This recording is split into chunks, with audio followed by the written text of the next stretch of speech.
welcome back to Hamilton Life, everyone. I'm Linda Rourke. We're talking about how you can incorporate flowers into your decor. And, of course, spring, which is just around the corner, Jill, is a great time to do it because we've got beautiful flowers out there. But you thought it'd be neat to show people how they can put these in places in their home, just spruce things up and make it part of your decor. That's right. And, yeah, despite the weather, the calendar says spring's coming, so I'm just going to go with that. And so did Wyerton Willie. Yeah, He said it's exactly. coming early, didn't he? Yeah. So what I did was I went to my local grocery store, and what I like about that is you don't have to add an extra stop on your travels, right? You just pick these things up at the grocery store. So I found some hyacinths that I love the smell of once they open. Well, when they bloom, it's incredible. Gorgeous. Fill your whole, forget about the air fresheners. You've That's got right. hyacinth. It's great.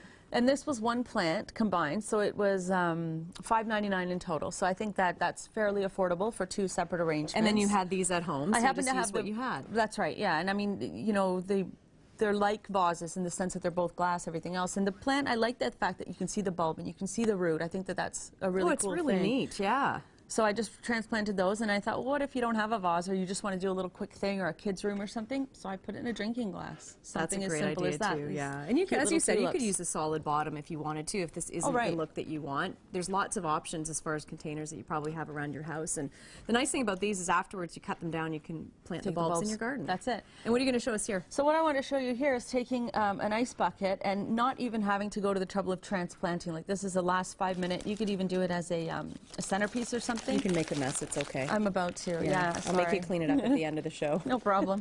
I'm used to that. So just literally take it, plunk it right in the ice bucket. That's a perfect fit. That's a perfect fit. Now, could you transplant it if it's not the right fit and you want to use a particular piece like this and you couldn't make it fit? I'm sure you could, yeah. For sure you could take it out and just do it. It's a bit messier. I did it in the back of the van this morning for some of these.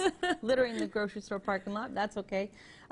So yeah, I mean, what you could do is if it's not big enough, or you can cut the pot down, you could take the plants out, you could do whatever. I'm just saying it's quick, and that makes a really great centerpiece. It looks really great. It really does. And I just thought, we're thinking on the same wavelength, because I just did this at home as a centerpiece at the center of my dining table, and I used the hyacinth. It was really, really great. And now throughout the year, a little harder to do the planting because quite often you're not going to get anything that's in soil. Because it has to be seasonal, and this is all in season right now, which is why we can do it. I mean, there's loads and loads at the store, any color and lots of them, and you can get those Gerber daisies and all kinds of different plants, little mini orchids, whatever is your preference. Well, thanks for coming in today, because you just had that busy weekend at the Ideal Home and Garden Show, so it was nice and busy. So it was really busy. You need to rest and relax. If you would like help with your decor, Jill's a great person to call. You can check her out at houseoffraserdecor.com. Give her a call at 905-304-6915, and we'll see you next week. Thanks.